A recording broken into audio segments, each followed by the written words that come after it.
Assalamualaikum warahmatullahi wabarakatuh. Saya Abzar Al-Ghifari dari kelas YFN 501. Di sini untuk UTS-nya itu saya akan menerangkan kembali dari soal-soal yang sudah diberikan oleh Bapak dosen saya yaitu Pak Ambros Abdul Magnus Rudolf Mekeng. Baik, di sini kita langsung aja ya. Untuk Di soal pertama itu, jadi di sini ada tiga perangkat teknologi informasi yang menggunakan konsep dalam jaringan VoIP atau Digital Voice Conversation, data paket, data protokol, dan paket switching. Yaitu pertama ada IP phone, ada IP PBX, Private Branch Exchange, ada VoIP gateway-nya itu analog telepon adapter atau ATA. Jadi penjelasan dari perangkat tersebut kita mulai dari IP phone terlebih dahulu. Jadi IP phone ini sebuah perangkat front end yang menggantikan telepon analog tradisional, walaupun bentuknya seperti telepon umum pada biasanya, tetapi otak di dalamnya adalah komputer mini. Jadi kegunaannya masih sama, tapi IP phone ini memiliki antarmuka pengguna yang melakukan inisiasi panggilan signaling dan transmisi suara. Jadi perangkat ini melakukan enkapsulasi suara manusia langsung menjadi paket data tanpa memerlukan komputer tambahan. Untuk contoh perangkatnya itu ada Cisco 8800 series. Untuk spesifikasinya, untuk interface-nya itu menggunakan gigabit Ethernet switch-nya itu di RJ45 untuk koneksi LAN. Lalu untuk displaynya ada layar LCD atau LED untuk antarmuka GUI-nya. Untuk audionya juga sudah mendukung wideband audio J.722 untuk suara yang HD. Untuk powernya dia juga bisa menggunakan PoE yaitu Power over Ethernet untuk IEEE 802.3. Untuk teknologinya sendiri di dalam IP phone ini, untuk hardware-nya menggunakan DSP, Digital Signal Processor, khusus untuk memproses encoding dan decoding audio secara real-time untuk mengurangi latensinya. Untuk software-nya sendiri menjalankan firmware berbasis Linux atau VxWorks yang memuat stak protokol jaringan, TCP/IP, UDP, SIP, dan RTP. Untuk prinsip kerjanya sendiri, Digital Voice Conversation-nya ini, jadi saat pengguna bicara menggunakan mikrofonnya, dia akan menangkap gelombang analog.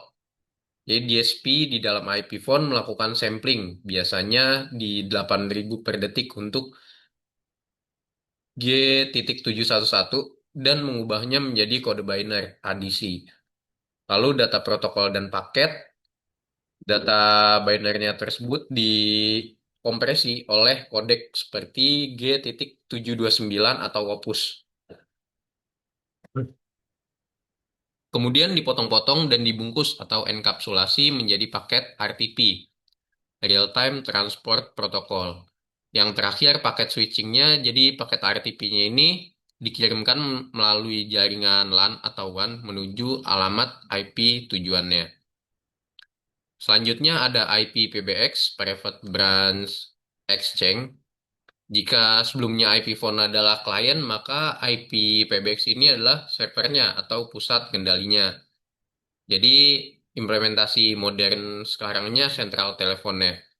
Jadi kegunaannya itu bertindak sebagai polisi lalu lintas dalam jaringan suara. Jadi ia menangani pendaftaran akun, routing panggilan, fitur call hold atau transfer, dan penghubung ke jaringan luar, PSTN atau GSM-nya. Untuk spesifikasinya itu kita ambil contoh di sini ada Grandstream UCM 6300 series. Untuk portnya menggunakan VXS atau VXO port untuk koneksi ke jalur analog warisannya dengan Ethernet port. Untuk kapasitinya ini mendukung hingga ribuan SIP user dan ratusan concurrent call. Concurrent call. Untuk storage-nya ini menggunakan flash memory untuk menyimpan log panggilan dan voicemail. Untuk teknologinya sendiri di dalam IP-PBX ini untuk hardware-nya menggunakan arsitektur prosesor biasanya pakai ARM atau x86 yang kuat untuk menangani ribuan request database secara simultan. Untuk softwarenya sendiri mayoritas IP-PBX modern dia menggunakan Asteris atau FreeSwitch. Jadi keduanya sama-sama open source framework di atas sistem operasi Linux yang sudah dimodifikasi. Prinsip kerjanya jadi data protokol yaitu sebelumnya si IP phone mengirimkan paket SIP ke IP-PBX untuk meminta izin teleponnya terlebih dahulu. Kemudian paket switching logiknya itu IP PBX-nya ini akan membaca header paket SIP tersebut yang berisi nomornya, lalu mencocokkannya dengan tabel routing di database. Misalnya nomor 101 ada di IP 192.168.1.5. Jadi setelah jalurnya terbentuk, baru IP PBX-nya memerintahkan kedua IP phone untuk saling bertukar paket suara atau RTP secara langsung atau melalui dirinya jika ada proxy media yang diperlukan. Untuk perangkat terakhirnya itu ada VoIP gateway atau analog telepon adapter. Jadi sebuah perangkat jembatan bridge.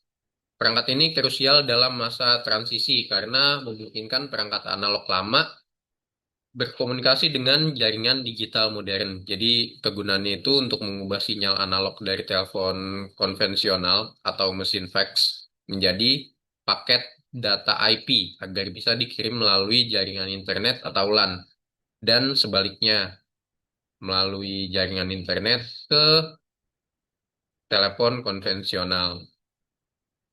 Untuk spesifikasi perangkatnya sendiri di sini saya akan mengambil contoh yaitu Cisco ATA 190. Untuk portnya ini ada port RJ11 untuk kabel telepon biasa dan RJ45 untuk ke router atau switchnya. Lalu ada codec supportnya juga yang mendukung T.38 untuk protokol Voice over IP dan kodek suara standarnya.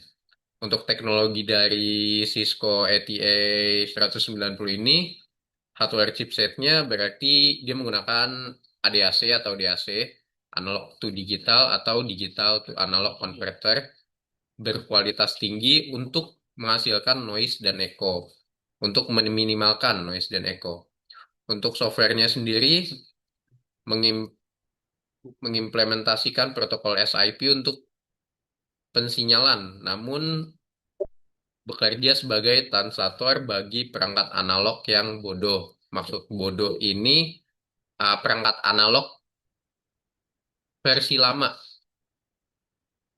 yang masih belum bisa konverter langsung. Makanya kita membutuhkan analog telepon adaptor ini. Jadi prinsip kerjanya itu telepon analog mengirim sinyal listrik kontinu melalui kabel tembaga ke port RJ11 gateway. Jadi gateway segera mencuplik sinyal ini menjadi data digital. Lalu data digital tersebut dibungkus menjadi paket IP. Barulah gateway-nya ini bertindak seolah-olah dia adalah IP phone di mata server IP PBX yang sebelumnya saya jelaskan tadi.